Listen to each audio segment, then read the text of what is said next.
Gang with a rebuild, baby. Back with another one. That's right. Up in the garage today, messing around with Radness, trying to take care of some little knick-knack work on the console. As you can see, console had a little crack on it, making a little fiberglass repair, trying to build it up.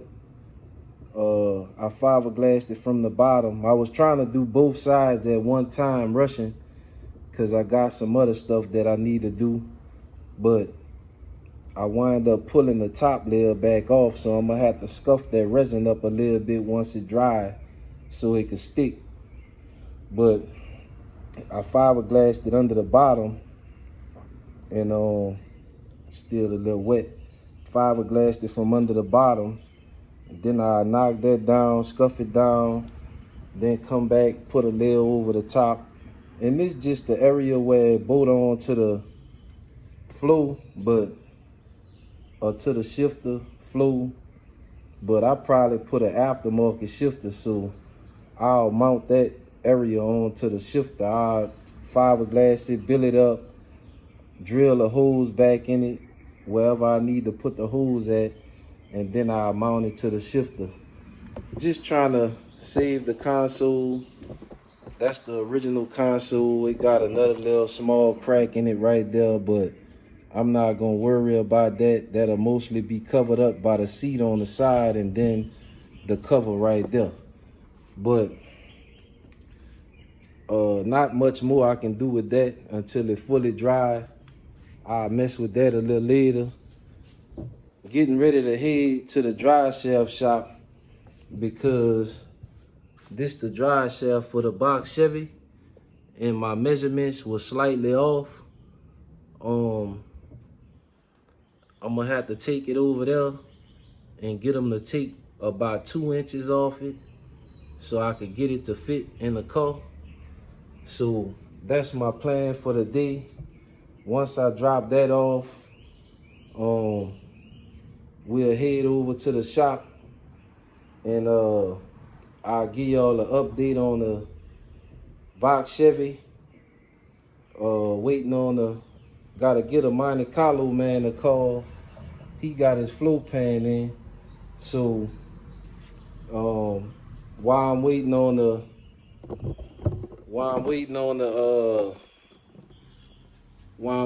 the TCM to come back for the dump, and my tuner to come over and tune the Monte Carlo, what I'll do is I'll go ahead and pull the passenger seat out the Monte Carlo because the back flow pan is rusted. Pull the passenger seat out, console, back seat, and cut that flow pan out and weld it in for him. And you know, since I had the hiccup with the tune and I've been having the car tied up, I'll go ahead and put that flow pan in there for him for half price. You know, try to get him some kind of win in the situation since I've been having the car tied up. And you know, that's the least I could do for him to get the situation right. Waiting on my tuner to come. He haven't came yet to do it because the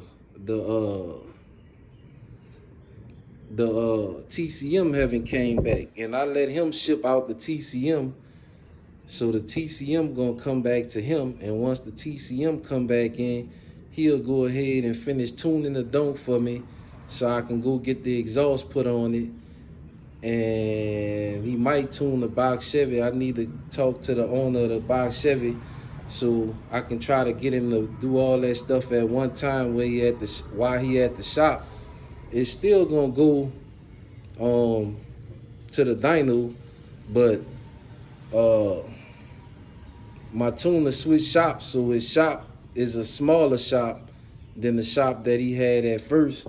So to keep down, you know, the traffic and stuff like that, with all the cars coming in and out, I mean, he could just come over there by me, make the adjustments in the tune or do whatever he need to do, and then we can move on from there, gang. But that's just what I'm gonna do for the Monte Carlo, man. He been patient, he been waiting, and I've been having problems with the tune in it. So I'll go ahead and put that float pan in there for him for half price. Also, he went ahead and dropped me off a new insulation for under the hood, because what was happening, this so brittle on his car, it was sucking in like this foam, it was sucking that in to the breather too, and damaging the breather, clogging the breather up, the filter up. So I'm gonna put that on there. I got another throttle position sensor and another idle air control sensor just in case. I'm gonna go ahead and change those out, put the new sensors on there. That way, once my tuner come and start doing what he need to do, I can eliminate the sensors, gang, because I really want to get the Monte Carlo to where it can idle decent when it's cold, idle good at stoplights. I know it's a big cam, you're gonna lose some drivability, but I just feel like we can get it better than what it is, and that's why I haven't gave him the call back yet, gang. So without further ado, I'm gonna go ahead and put this drive shaft in the truck, and I'm gonna go drop this off at the drive shaft shop, and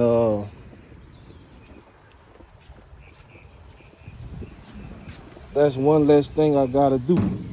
I'm gonna go ahead and cut y'all off because this drive shaft kind of heavy, and I don't want to drop the drive shaft or dent the bed of my truck no more than I done already dented it, gang. So I'm gonna cut y'all back on in a minute. All right, gang, so we back, and as y'all can see, the resin is dried up. It's about a day later, been sitting, it and dried up. My fiberglass is a little thin in this one spot here. So what I do is I add a little more cloth into that one spot, like from here to like right here, just to build this area up a little bit where it's thin at. But if I turn the console over,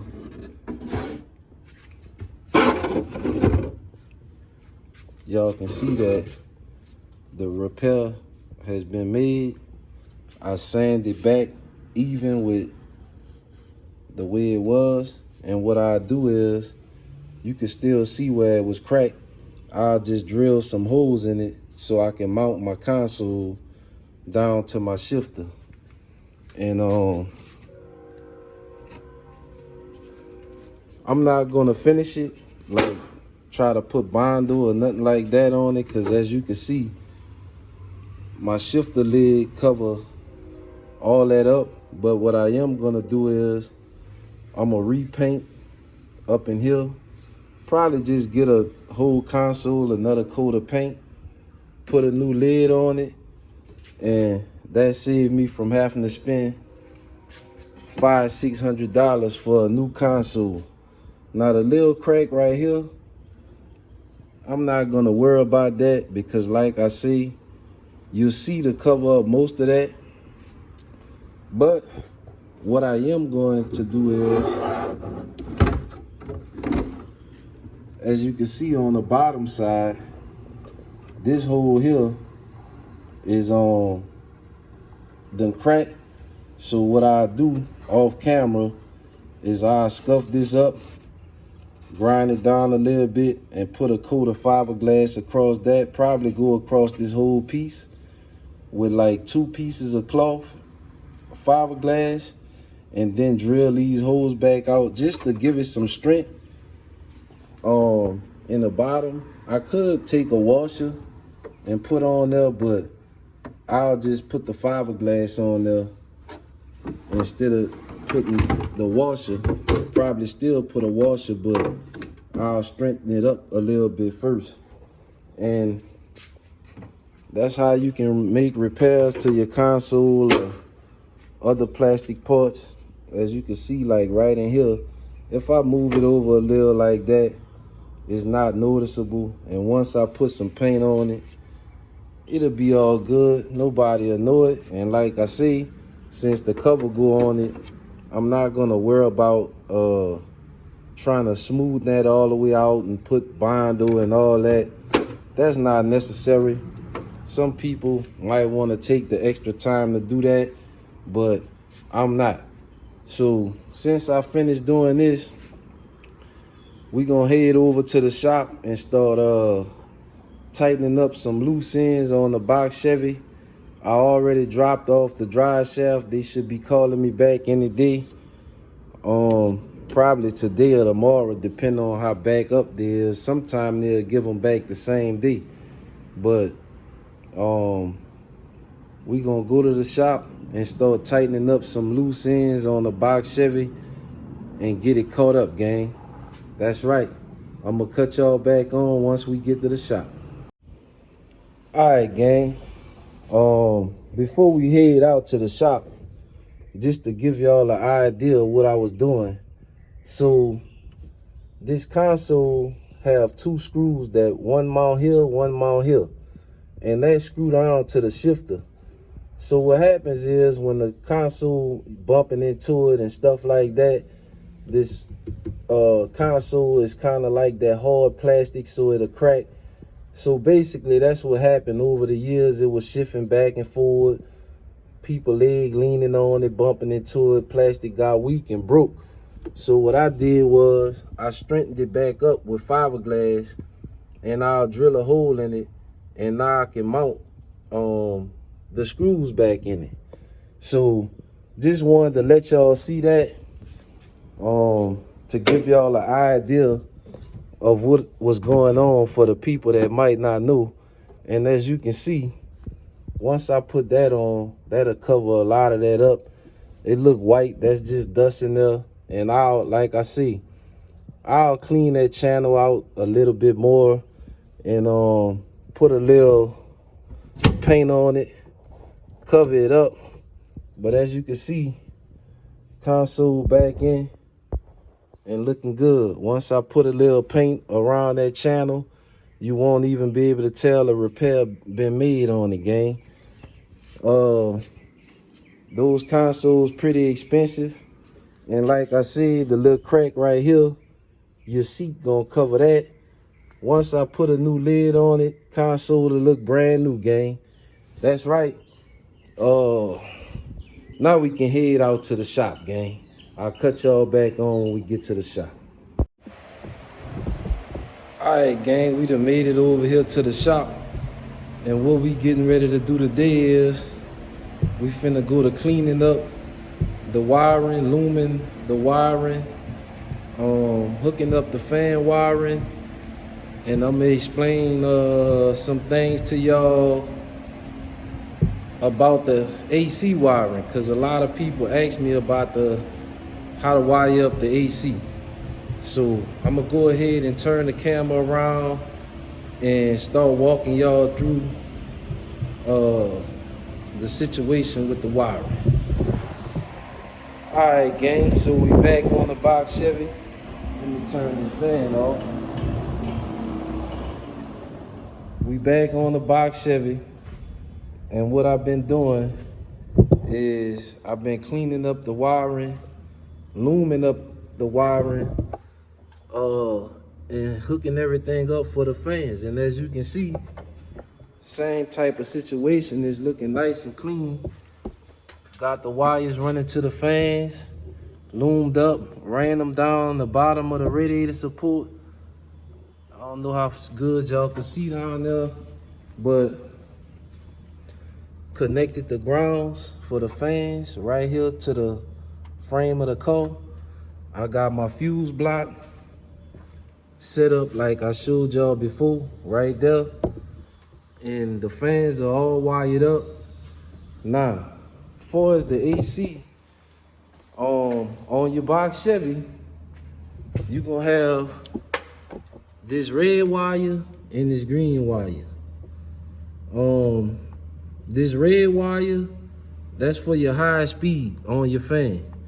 The green wire, you're gonna run it to the compressor. So right here on your compressor, as you can see, we got 2 wires in there.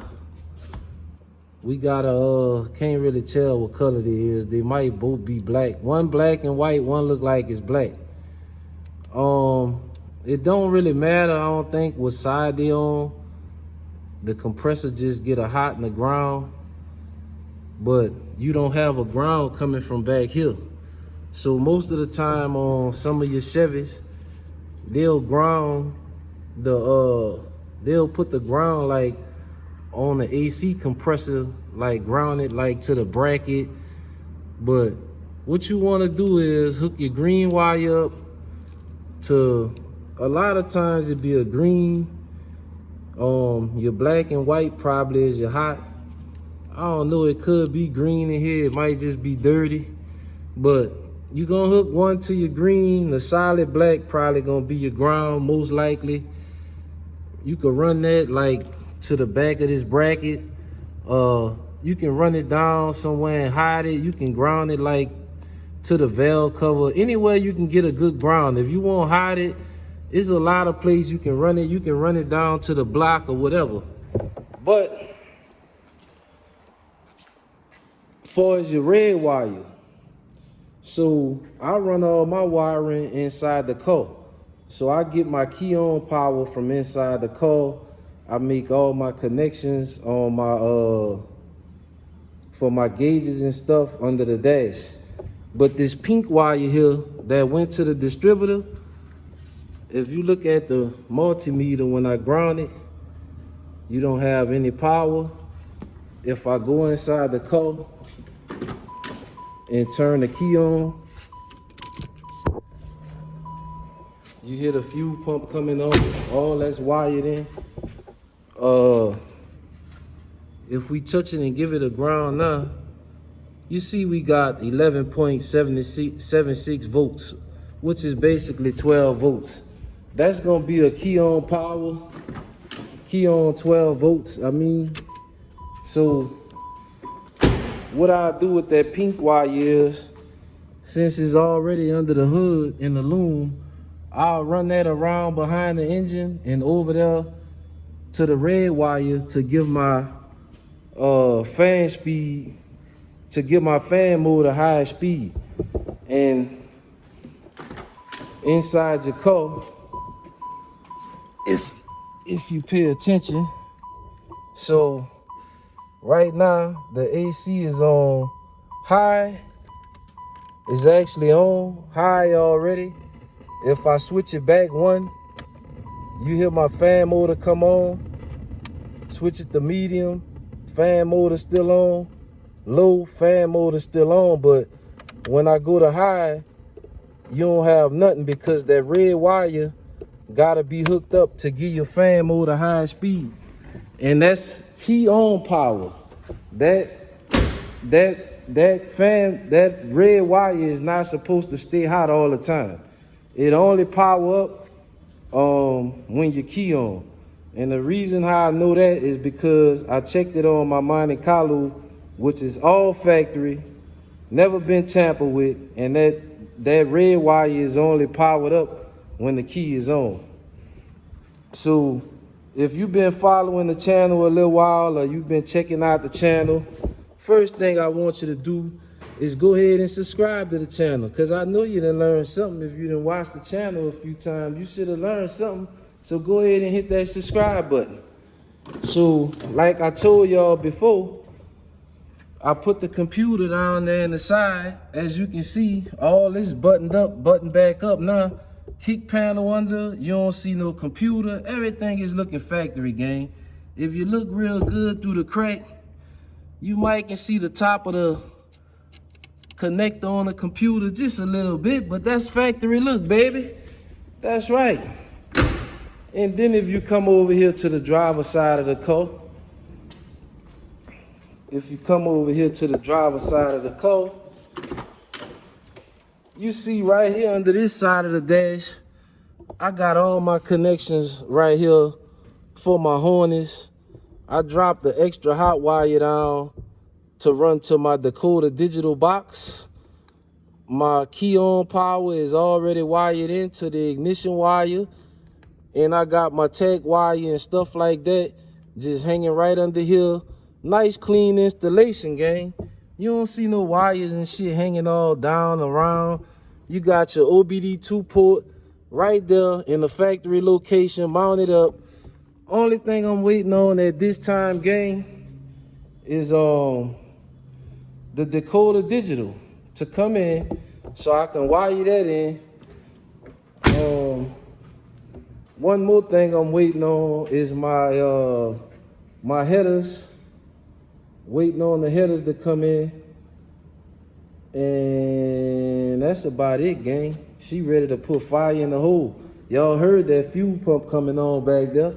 But what I'm getting ready to do off camera is, and I'm not about to bore y'all out with this stuff because most of this stuff is already installed, but like a lot of those bolts and stuff on the suspension, they not torqued down, they just hand tight. I don't have a lot of the little quarter keys in there to lock everything now. So that's what I'm getting ready to do off camera, is start buttoning all that stuff up. So once I get my drive shaft back from the drive shaft shop, get that back,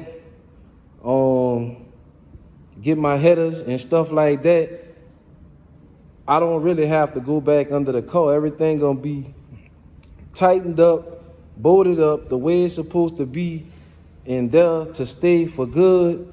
And I could just focus on, you know, putting the spark plugs and little light stuff like that, putting that in. But that's what I wanted to show y'all. A lot of people ask me those questions about the AC wiring. Now, all of them not gonna be the same, gang, but the concept is gonna be sort of the same. You're gonna have sort of the same concept. On the G body, you're gonna have 4 wires instead of 2 wires. You're gonna have a dark green, light green, red, and a black. So one of the greens you don't have to use. You could use one of them, the dark green. Then you use your black. You can run the ground straight off the ground from the AC box, and then do the same thing. Give your red wire the key on power for your high speed. And a lot of times what you can do too is that other green wire, if you want to install like a pusher fan or something like that, when you install your AC, both of those greens should get 12 volts when you flip the AC on. So you can use that as a pusher fan, or you know, whatever you want to do, like when the AC come on, if you wanted to run like 3 fans or something like that, gang. But that's how you hook up the AC on a Box Chevy. That's how you get your high-speed fan working. What I'm about to do is start installing some of this knick-knack stuff. Like you see, I cleaned up the battery tray, treated it with some Rust-Oleum. I put some rust mud on it, grind it down, cleaned it up real good. This side, I went ahead and wire wheeled it down, put the rust mud on it, then come back with the Rust-Oleum, then top coated it with some high heat paint. Them other boys ain't about to do all that when they doing y'all swap. If that shit rusty, they gonna put it right back in there just how it is. They ain't gonna be trying to hide them wires and make all this stuff look pretty. They just want to get y'all money. So go ahead and like, share, comment, and subscribe, because Willie Rebuild giving y'all the tricks and secrets of how to do it, make it look clean. Look at that. You don't see no wires under there, gang. It's Willie Rebuild, baby. Over and out.